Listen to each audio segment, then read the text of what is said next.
Estamos recebendo aqui no estúdio do Dia News o pré-candidato a deputado estadual, Tiago Vasconcelos, que foi superintendente do INCRA, esteve por muito tempo lá no INCRA. E eu queria agradecer, Tiago, pela presença. É um prazer recebê-lo aqui. E antes da gente entrar na política, porque aí tem alguns pormenores que a gente precisa tratar, eu queria que rapidamente você fizesse aí um balanço dessa sua passagem pelo INCRA, que é um órgão tão importante para a agricultura, não só de Teresina, mas do Piauí inteiro. Boa tarde, Douglas. Boa tarde quem está nos assistindo em casa. É um prazer estar aqui com você. É importante a gente fazer um balanço da nossa gestão. Né? Eu tenho uma satisfação muito grande de ter estado nesse cargo do governo federal desde 2019. Importante ressaltar que nós recebemos a autarquia numa situação um pouco periclitante. Né? O INCRA, ele havia uma estabilidade à frente do cargo de superintendente. Nos 6 anos que me antecederam, houveram 13 superintendentes. Então, isso, 13? 13. Houve uma descontinuidade da política pública. Quer dizer, um entrava, outro... E não tinha tempo suficiente, então foi desestruturando o órgão. Até carro para você fazer o serviço de campo tinha dificuldades, né? Mas a gente, com a boa equipe que tem lá, de servidores, nós conseguimos fazer um planejamento. Buscamos a atenção do governo federal em Brasília, sempre muito bem recebido pela direção nacional do INCRA, Ministério da Agricultura, Presidente da República. Conseguimos organizar a casa e o que eu posso dizer para você é que durante esse período que nós tivemos, nós tínhamos a responsabilidade de mais de 300 assentamentos, então conseguimos beneficiar mais de 20 mil famílias piauienses que estão nessas áreas de assentamento. Né? A gente sai deixando o INCRA com 543 créditos liberados para a construção de casas. Né? São pessoas que vão morar numa condição digna a partir de agora, a partir do instante que essas casas forem concluídas. São mais de 6 mil documentos titulatórios que dão a essas famílias uma segurança de poder dizer que aquilo é seu, ou cria essa perspectiva, e isso abre possibilidade de financiamento bancário, além de ser garantia para a família, para os filhos e netos, porque aquilo passa a ser não mais do governo federal e uma herança quando é aquele beneficiário titular. Quer dizer, transforma-se, Tiago, num patrimônio, né? Num patrimônio. E é importante dizer que isso traz, quando você titula, Douglas, o desenvolvimento econômico para as cidades e para o Estado, né? A partir daí. E também a gente conseguiu um crédito, o INCRA, ele tem um programa de uma política pública que quase ninguém conhece, que é a aplicação de crédito na agricultura familiar. É recurso financeiro que cai depois de 15 dias da assinatura do contrato, variam de R$ 5.000 a R$ 6.400. É um crédito subsidiado, a família tem uma carência de 1 ano para pagar e só paga 20% do valor que recebe.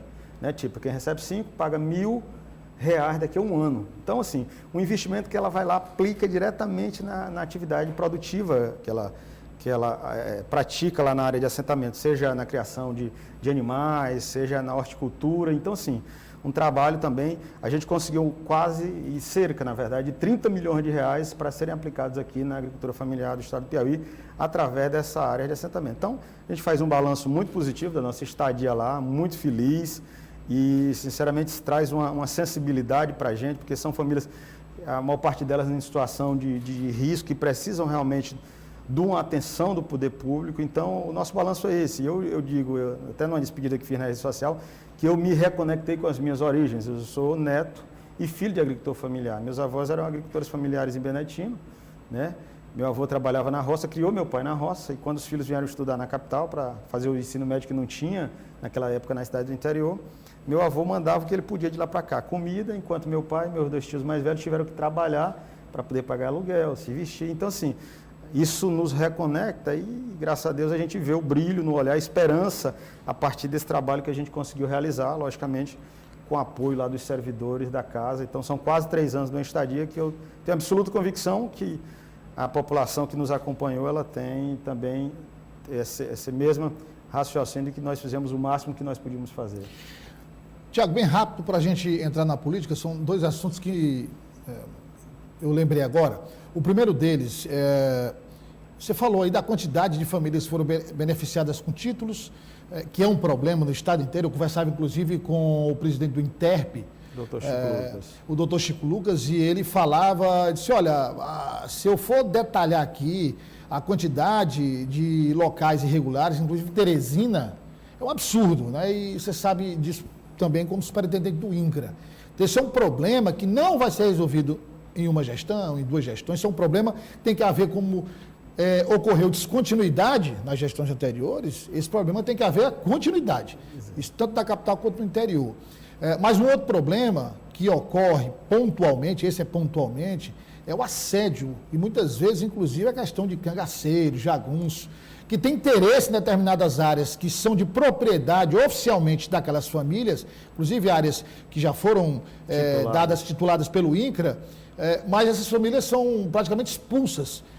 Como é que o INCRA tem monitorado essas situações, Tiago? Bom, primeiro, sobre o primeiro assunto que tu falou, Douglas, eu acho que a questão da regularização fundiária, ela virou uma política pública. Ela agora está no momento que ela, digamos que ela está na moda, né? E eu acho que ela tem que ser uma política pública permanente. A partir de agora, eu acho que nenhum governo, seja ele a nível de Estado ou governo federal, vai tirar essa pauta das suas prioridades. A gente tem que regularizar, isso é necessário para o desenvolvimento dos estados, dos municípios e, inclusive, da nação. Então, é um ponto que o governo federal, a política do governo federal avançou muito nessa questão e isso terminou sendo espelho para os municípios.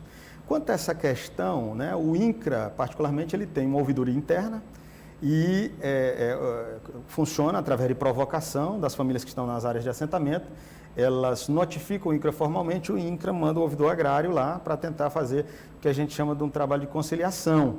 E caso não consiga resolver o problema, esse conciliador agrário é tomado as devidas providências, inclusive encaminhado para a Polícia Federal, porque quem cuida de áreas federais, a polícia responsável por essas áreas é a Polícia Federal. Mas existem esses casos? Né? Existe vários casos. Agora, sim, no caso da família que já foi titulada, aí tem que ser uma iniciativa dela, inclusive pode ser para a Polícia Militar, ela tem que fazer um registro ali no distrito, uma ocorrência, para que a própria Polícia Militar vá lá, ela tem a propriedade. Se aquele título foi registrado em cartório, ela tem a autoridade de buscar a polícia, o apoio policial para poder deixar de ser ameaçado, expulsar aquela família, ou aquele possível invasor, jagunço ou qualquer coisa desse tipo, né? Ela não é obrigada a negociar aquela área e ela tem que procurar realmente os direitos dela. O INCRA consegue proteger muito mais ainda as famílias que não foram tituladas, até porque a área pertence à União e o INCRA tem responsabilidade sobre aquelas famílias. E aí, a partir da ouvidoria agrária, que vai sendo tomadas providências para que isso seja evitado. Mas, infelizmente, isso acontece de norte a sul do estado, realmente. Vamos falar agora de política. Tiago é do PSD, do partido do deputado federal Júlio César, deputado estadual Georgiano Neto.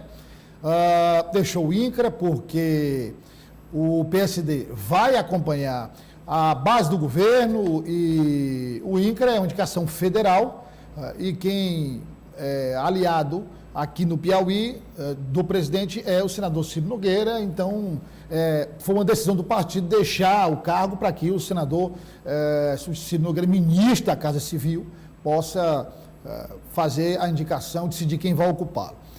Mas aí, Tiago, tem um problema, que nós inclusive falamos disso na sexta-feira, o João Magalhães falou na sexta-feira aqui no quadro Política do Dia, e isso repercutiu no final de semana e também é assunto hoje o dia todo.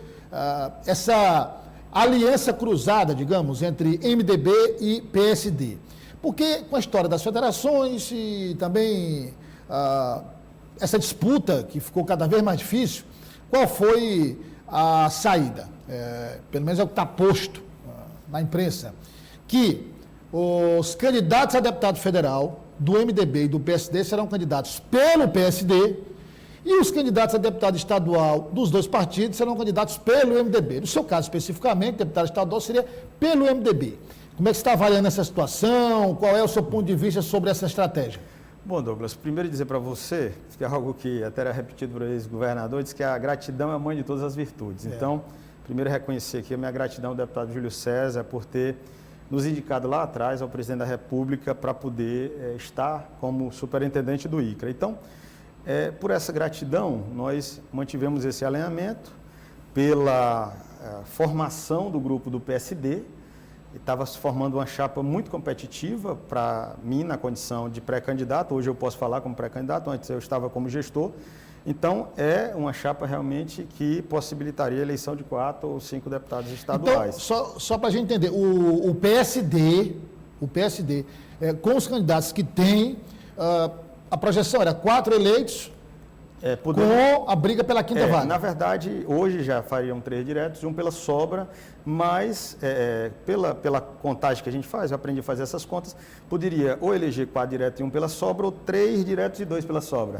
Né? Então havia sim uma possibilidade de chegar até uma quinta vaga. Então, de todo modo, como pré-candidato, o trabalho que a gente realizou lá, a gente quer colocar prova com a população. Então, dentro dessa montagem que o PSD hoje tem, nós teremos aí uma pré-candidatura, uma futura candidatura competitiva. Eu não tenho Vamos só especular aqui.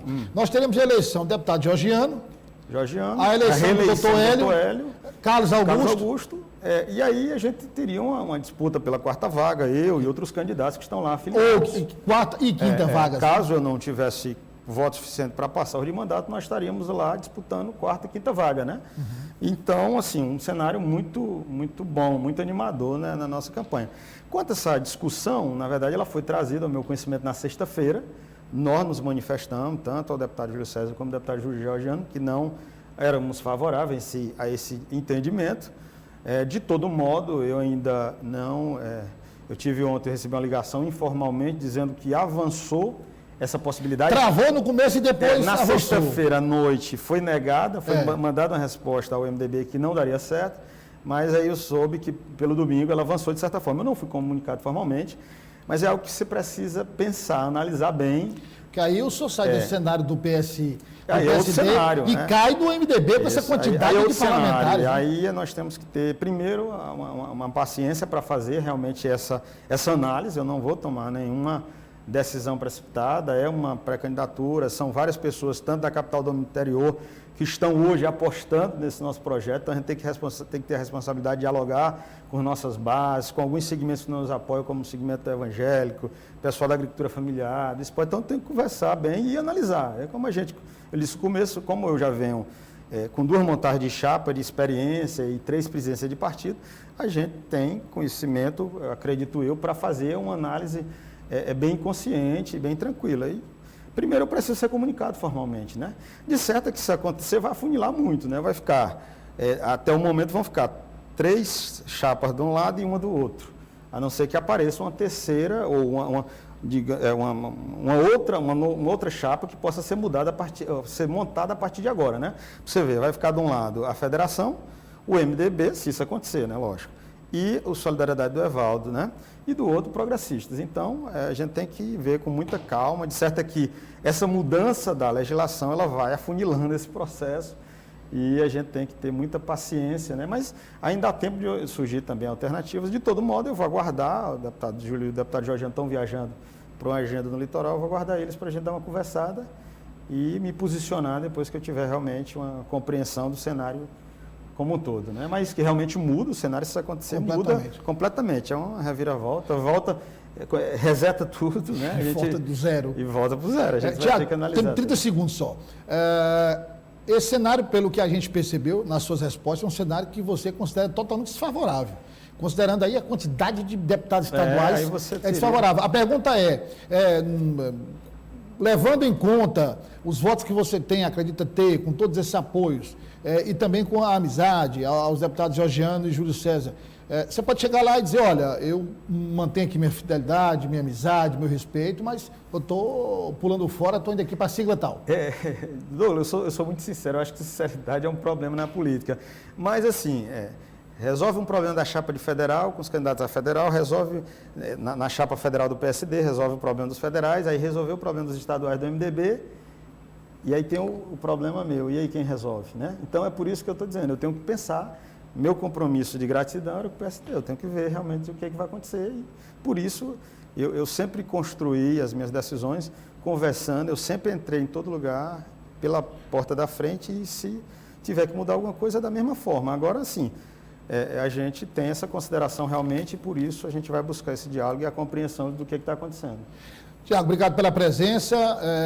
Como todos que vêm aqui, que são pré-candidatos, outros candidatos à reeleição, só registrando que o Cimo Dia vai fazer a maior cobertura das eleições 2022 em todo o estado do Piauí, em todos os veículos, e você volta para a gente discutir aí propostas, a sua candidatura, porque vai ser a maior cobertura em todo o estado do Piauí. Obrigado. Só deixando claro, Douglas, eu agradeço o convite, que quando eu falo meu problema, é o problema de todos aqueles que nos acompanham, da base, aqueles que acreditam que a gente pode trabalhar para transformar ainda mais o estado e pode ajudar os municípios, tanto a capital como de norte a sul do estado. É por eles que eu tenho que pensar bem o que nós vamos fazer. Obrigado mais uma vez, Tiago, pela presença.